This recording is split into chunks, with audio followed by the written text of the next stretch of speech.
Bienvenidos a esta nueva exploración. Hoy vamos a tocar un tema, una tensión que seguro que resuena en bastante gente. Sí, esa desconexión, ¿no? Entre éxito y felicidad. Exacto. Esa brecha entre lo que la sociedad nos vende como éxito y lo que uno siente de verdad como felicidad auténtica. Que no siempre van de la mano, desde luego. Para nada. Y vamos a indagar un poco por qué esa carrera, esa persecución constante de la siguiente meta, pues, a veces nos puede dejar paradójicamente con una sensación de vacío. Es muy curioso, sí. Y para guiarnos en esta reflexión vamos a apoyarnos en las ideas del filósofo Alan Watts a través de una charla que analiza su visión sobre cómo vivimos. O cómo nos complicamos la vida, tal vez. Justo como nos la complicamos a veces innecesariamente. Vale, pues, si te parece, entremos en materia. El objetivo es entender por qué esa fórmula cultural tan metida dentro, ¿no? De sacrificio hoy para disfrutar mañana. El clásico esfuérzate ahora y ya. Ujú. ¿Por qué a menudo no funciona como esperamos? Y si existe, quizá, otra manera de vivir, una forma que encuentre más plenitud en el ahora. Efectivamente. Se trata en el fondo de cuestionar una premisa muy básica sobre la que construimos casi todo. ¿Cuál sería? Pues esa idea de que la felicidad es como un destino final, ¿sabes? Una especie de recompensa que solo obtienes después de tachar ciertos logros de una lista. Una lista que ni siquiera hemos escrito nosotros muchas veces. La charla de Watts arranca con una imagen que es, muy potente. Compara la vida con una tarta deliciosa, que, de alguna manera, nunca llegamos a probar de verdad. Desde niños, ¿qué nos enseñan? A posponer la gratificación. Siempre para después. Saca buenas notas. ¿Para qué? Para ir a una buena universidad. Y después, pues una buena carrera. Claro, para conseguir un ascenso y trabajar duro. ¿Para qué? Para tener una jubilación cómoda. Y así continuamente. Siempre con la vista puesta en la siguiente porción de esa tarta, que parece que nunca llega. Es que nunca la pruebas en el presente. Es como si pasáramos la vida entera en el ensayo general, ¿no? Preparándonos para el gran estreno. Sí, me gusta esa imagen. Pero la función principal como que no empieza nunca del todo. Llega la graduación y piensas, vale, ahora sí. Luego el primer trabajo, la pareja, la casa. Y siempre falta algo. Exacto. Esa sensación de, ya está, he llegado, como que se escapa, se difumina. Nos han vendido que la felicidad espera justo ahí, detrás del siguiente logro. A esto el material que estamos viendo lo llama el mito cultural de la tarta. ¿El mito de la tarta? Sí, es un condicionamiento muy sutil pero muy persistente. Nos enseñan que vivir es, básicamente, conseguir cosas, acumular logros. Una cadena. Una cadena, sí. Las notas, el título, el trabajo, el dinero, la casa, la familia. Y luego preparamos a la siguiente generación para que repita el ciclo. Madre mía. Pero en toda esta cadena de propósitos y metas, ¿dónde queda el simple hecho de vivir? La espontaneidad, la alegría, porque sí. Claro. Hemos convertido la vida en una especie de plan de negocio, ¿no? Y hemos olvidado que quizás se parece más a una danza, algo que se improvisa. Y mencionan el caso, que es casi un arquetipo ya, del ejecutivo que, después de 40 años subiendo por la escalera corporativa... La cima. La cima absoluta, el despacho de esquina, el sueldazo, el reconocimiento, todo. Y confiesa que se siente vacío. Profundamente vacío. Esperaba sentir algo más. Eso es, una sensación que nunca llegó. Y lo peor es que no es un caso aislado, ¿verdad? Es un patrón bastante común. Por desgracia, sí. El análisis también señala, y esto es interesante, a la industria publicitaria. La llama un magnífico motor de descontento moderno. Vaya definición. Sí, y tiene sentido. Su función al final es convencernos de que nos falta algo, de que estamos incompletos y que necesitamos consumir para completarnos. Siempre necesitas algo más. Claro. No serás guay sin este coche, ni atractivo sin esta ropa, ni feliz de verdad sin esta casa. El mensaje de fondo es siempre el mismo. Así como estás ahora, no eres suficiente. Y aquí es donde entra lo que la fuente llama con mucha ironía la broma cósmica. La broma cósmica. Sí, es esa. Esa cosa tan cruel de que justo cuando consigues eso que creías necesitar desesperadamente para ser feliz, la satisfacción se evapora casi al instante. Es verdad. El coche nuevo se vuelve normal. Simplemente te lleva de un sitio a otro. El ascenso trae más estrés, más responsabilidad, pero no necesariamente más alegría. O la casa más grande. Pues implica más limpieza, más gastos, más preocupaciones. Se normaliza todo muy rápido. Demasiado rápido. Y hay una observación ahí que me parece clave. El deseo de seguridad y el sentimiento de inseguridad son, en el fondo, lo mismo. Son dos caras de la misma moneda. A ver, explica eso un poco más. Cuanto más ansiosamente buscamos controlar todo, acumular estatus, conseguir reconocimiento de fuera, más crece nuestra ansiedad por debajo. Es como, imagínate agua turbia. Sí, Si intentas calmarla agitándola más fuerte, ¿qué pasa? que se enturbia más. Exacto. Pues esto es igual. La propia acción de buscar seguridad desesperadamente parte de la creencia de que es inseguro. Claro, si no, no la buscarías. Exacto. Y perseguir el éxito para demostrar que vales algo parte de la creencia de que intrínsecamente no tienes valor. La propia búsqueda refuerza esa sensación de carencia. Es un círculo vicioso. Entiendo. Pero el análisis va incluso más allá, ¿no?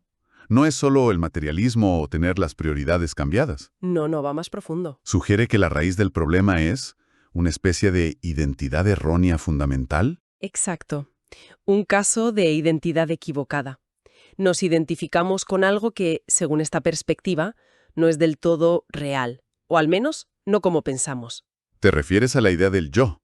A esa idea del yo, individual, separado, autónomo, esa sensación de ser, una personita dentro de la cabeza.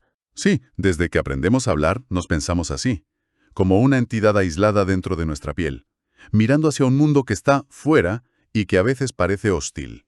Decimos, yo pienso mis pensamientos, como si hubiera un director de orquesta ahí dentro, separado de la música. Ya. Pero, ¿alguna vez alguien ha encontrado a ese pensador independiente de los pensamientos? ¿O es más bien que los pensamientos, las sensaciones, las percepciones, simplemente aparecen y desaparecen? Como nubes en el cielo, dice Watts a veces. Exacto, como nubes en el cielo de la conciencia. Esta ilusión de ser un yo separado genera, casi por definición, una sensación muy profunda de... Aislamiento. y de vulnerabilidad. Tiene sentido. Si te crees una cosita frágil y sola en un universo indiferente. Pues claro, sientes la necesidad de defenderte, de acumular, de construir muros físicos y psicológicos. Y aquí es donde se conecta con esa idea filosófica que mencionan, ¿no? El concepto de Maya. Sí, el concepto sánscrito de Maya, que a menudo se malinterpreta como si dijera que el mundo es una ilusión, una alucinación. Y no es eso. No exactamente.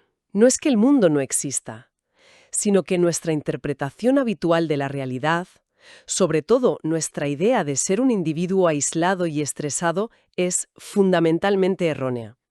Es una percepción equivocada. Como confundir la ola con algo separado del océano. Exactamente. Esa es la analogía perfecta. Maya es ver mal lo que ya está aquí. Y cuando esta percepción errónea empieza a disolverse un poco, ¿qué pasa? Pues, Si no hay un yo fundamentalmente separado que proteger, ¿de qué tenemos que estar tan inseguros? Si no estamos aislados del universo, sino que somos una expresión de él, ¿qué nos puede faltar realmente? vaya. Es un cambio de perspectiva radical. Totalmente.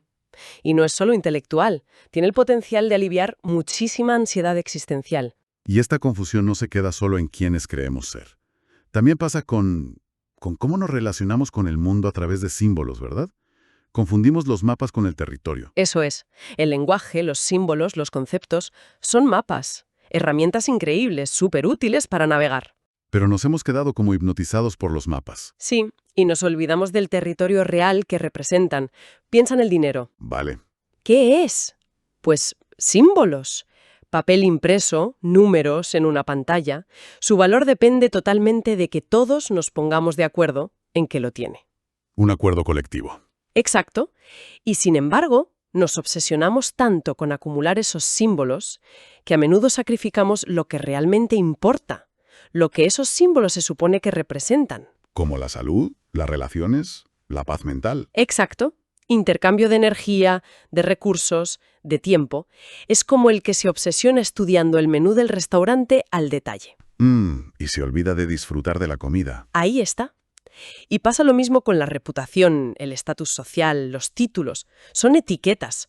Categorías útiles, sí, pero les damos un peso, una realidad. Que nos lleva a perseguirlas toda la vida. A veces sin preguntarnos siquiera por su valor real o por el coste personal de esa persecución. Y dentro de toda esta confusión, mencionan también esa voz interna, el policía en la cabeza, la llaman.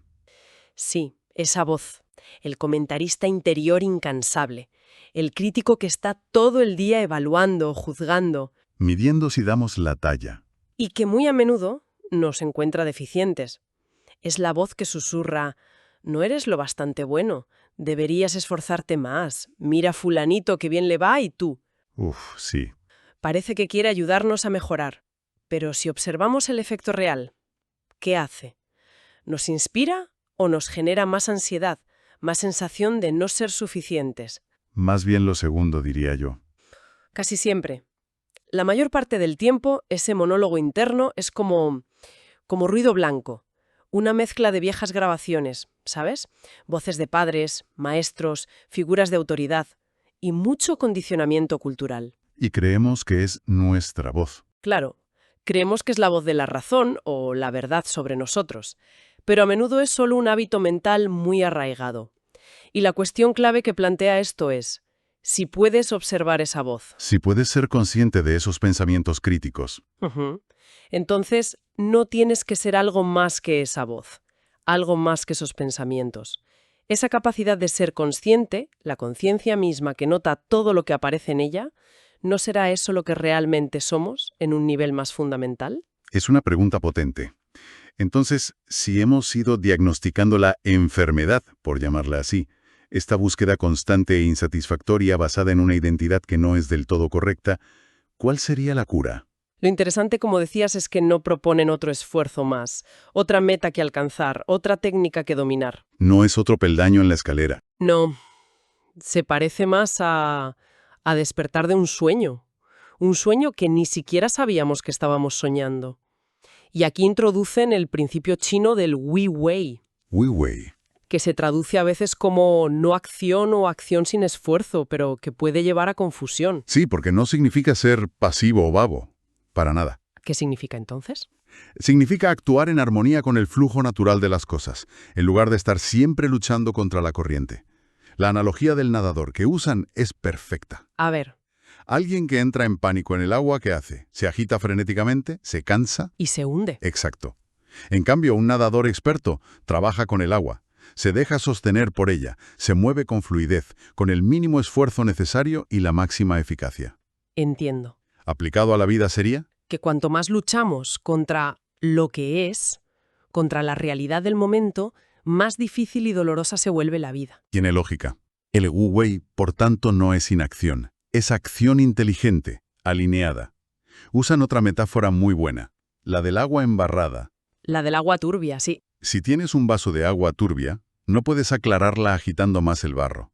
Cuanto más intentas forzar la claridad, Más enturbia. pues la única manera de que el agua se aclare es dejarla reposar. Tranquilamente, el barro se asienta solo. ¿Y la mente es parecida? Nuestra mente suele ser así, llena de pensamientos agitados, preocupaciones, deseos, miedos. Si intentamos controlar o suprimir todo eso a la fuerza, normalmente solo aumentamos el caos interior. Es contraproducente. Muy contraproducente. Pero si aprendemos a observar esa agitación mental, sin intervenir todo el rato, sin juzgar, sin intentar arreglar nada, los pensamientos y emociones empiezan a asentarse, por sí mismos. Ahí está la paradoja que mencionan. Sí, la paradoja de la transformación. Cuanto más la persigues directamente, más se te escapa. Es como intentar alisar la superficie del agua con la mano. El propio intento crea ondas. Justo. Retiras la mano, dejas de intentarlo y el agua se calma sola. Esto no es resignación pasiva, ojo. Es aprender a distinguir entre la acción efectiva, que a menudo es relajada, atenta, oportuna, como un gato esperando al ratón, y la actividad neurótica, que es básicamente energía nerviosa disfrazada de productividad, mucho ruido y pocas nueces, como se suele decir. Quizá uno de los puntos más liberadores de todo esto es lo que llaman aceptar el ciclo completo. Ah, sí, eso es fundamental. Estamos muy condicionados culturalmente a querer solo la mitad de la vida, ¿no? Las cimas, el sol, la alegría, el éxito. Solo lo bueno. Y rechazamos o tememos la otra mitad, los valles, las tormentas, la tristeza, el fracaso, lo malo. Como si pudiéramos separarnos.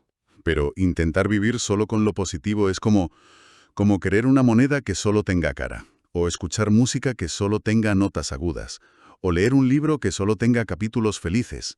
Es imposible y agotador intentarlo. Es una aspiración imposible, sí. Y el propio intento de conseguirlo genera una tensión y un sufrimiento enormes. Rechazar la mitad de la realidad es una receta para la frustración constante. La verdadera sabiduría, según esta filosofía, implica abrazar todo el espectro, el paquete completo de la experiencia humana. No buscar el sufrimiento, claro. No se trata de ser masoquista. Se trata de comprender que el dolor, la pérdida, la decepción, incluso la muerte, no son errores cósmicos que vienen a estropear el plan. No son fallos del sistema. No, son parte integral e inevitable de la danza de la existencia, tan necesarios como la alegría, la ganancia y la vida. Son la otra cara de la moneda. Y aceptar esto profundamente, ¿qué efecto tiene? Pues libera una cantidad de energía brutal. Dejamos de malgastar energía intentando controlar neuróticamente la vida para que solo pasen cosas buenas. Dejamos de vivir con ese miedo de fondo. Exacto, ese miedo latente a los inevitables momentos difíciles. Y al dejar de resistirnos a la realidad tal como es, con sus luces y sus sombras, nos volvemos disponibles. Disponibles para la plenitud de lo que la vida ofrece ahora, en este preciso momento. En lugar de estar siempre esperando una versión futura, imaginaria y perfecta, que nunca llega, porque la vida es ahora, con lo que hay. Y aquí es donde entra esa idea de la risa cósmica. ¡Ah, sí! La gran broma. El gran chiste, la ironía final, es darse cuenta de que hemos estado buscando como locos por todas partes algo que nunca perdimos. Que ya teníamos. Hemos estado esforzándonos por convertirnos en algo que en el fondo ya somos, persiguiendo un estado de paz o de plenitud que es nuestra naturaleza más básica. Es buenísimo. Es como el pez que busca desesperadamente el agua mientras nada en medio del océano. O la ola del mar preguntándose dónde está el mar. Es exactamente eso. Aquello que buscamos a través de todos los logros, de todas las acumulaciones, esa sensación de estar completos, en paz, de ser valiosos, no es algo que se consigue. Es lo que somos debajo de toda la agitación mental. Entonces, ¿las prácticas como la meditación o la autoindagación nos sirven? Sí que sirven, pero no como pensamos a veces. Pueden ser muy útiles para calmar la mente, para crear espacio y permitirnos darnos cuenta de lo que ya está aquí. Si creemos que nos van a dar algo que nos falta. Si pensamos, cuando medite lo suficiente, entonces seré feliz. La propia búsqueda, si parte de la sensación de carencia, puede impedir el descubrimiento. Justo. Es la creencia de que necesitas estar en otro sitio o ser alguien diferente lo que crea y mantiene la insatisfacción. La propuesta entonces es un cambio radical de metáfora para la vida. ¿En qué sentido? En lugar de verla como un problema a resolver, o una batalla a ganar, o un examen a aprobar, y si la vemos como algo más parecido a un juego, o a una forma de arte como la música. ¿Cómo juegan los niños? Exacto. Piensa en cómo juegan los niños. Están totalmente metidos en el presente, en el acto de jugar. El juego es el fin en sí mismo. No juegan para conseguir un resultado futuro. La alegría está en el juego. No juegan para ganar algo después. O imagina un músico de jazz improvisando. Su objetivo no es llegar al final de la pieza cuanto antes. El objetivo es explorar, crear, disfrutar del viaje musical en cada instante. Cada nota es importante en sí misma. Cada nota es una expresión completa. No es solo un paso hacia la siguiente. Podríamos empezar a vivir un poco así. Viendo cada momento como completo y valioso en sí mismo. No como un simple escalón hacia un futuro supuestamente mejor. El trabajo podría ser expresión creativa, no solo una obligación. Las relaciones, una celebración mutua. Los desafíos, aventuras interesantes. Los problemas. puzzles a resolver con curiosidad en lugar de cargas. Eso es. Cambiar la perspectiva sobre lo que hacemos cada día. Y el cambio más profundo de todos, quizá, es aprender a vivir de verdad en lo que llaman el eterno presente. Sí, esto es clave. A menudo pensamos en el presente como un instante fugaz, ¿no? Atrapado entre un pasado que ya se fue y un futuro que aún no ha llegado. Una línea fina. Pero si lo miramos de cerca, el pasado solo existe como memoria. ¿Y dónde ocurre la memoria? ¿Ahora? Y el futuro solo existe como imaginación, como expectativa. ¿Y dónde ocurre eso? También ahora. Entonces, la única realidad que experimentamos directamente, siempre y en todo momento, es este momento presente. No significa no planificar o no aprender del pasado, claro. No, para nada. Significa reconocer que toda planificación ocurre ahora, todo recuerdo ocurre ahora, toda experiencia vital, sea la que sea, está sucediendo ahora. El presente no es esa línea delgada que imaginamos, es el campo infinito donde se despliega la vida entera. Y cuando realmente empezamos a habitar el presente, sin esa constante huida mental hacia el pasado o el futuro, ¿qué pasa?